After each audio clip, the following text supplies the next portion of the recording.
आज फक्त किल्ला नाही तर महाराजांचा इतिहास अनुभवायला निघालोय. आज आम्ही चाललोय किल्ले शिवनेरीला. त्यामुळे सकाळी सकाळी आवरून रोडला आलो. गाडीत डिझेल टाकलं आणि निघालो आम्ही किल्ले शिवनेरीकडे जा. जुन्नरमध्ये आल्यावरच आपल्याला महाराजांची मूर्ती दिसली. नंतर तिथून पुढं आल्यावर मस्त असं तिकीट काढून घेतलं आणि किल्ला चढायला सुरुवात केली. आणि मित्रांसोबत गड किल्ले फिरणं यात वेगळाच आनंद बरं का मित्रांनो. गड चढताना असं वाटत होतं मित्रांनो की महाराज अजून इथेच असतील. तिथून आम्ही शिवाई देवींच्या मंदिरात आलो. आईंचे दर्शन घेतले आणि पुढे आलो. हेच ते ठिकाण जिथे महाराजांचा जन्म झालेला.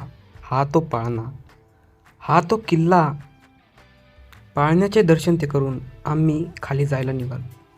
भूक लागली होती त्यामुळे म्हटलं काहीतरी नाश्ता करून घ्यावं. म्हणून जुन्नरमध्ये आलो आणि जुन्नरची फेमस मिसळ खावं म्हटलं. त्यामुळे मिसळ खायला आलो. मिसळ मात्र एक नंबर होती. मिसळ खाल्ली आणि सगळ्यांनी आपापल्या कॉन्ट्रॅक्ट दिल्या.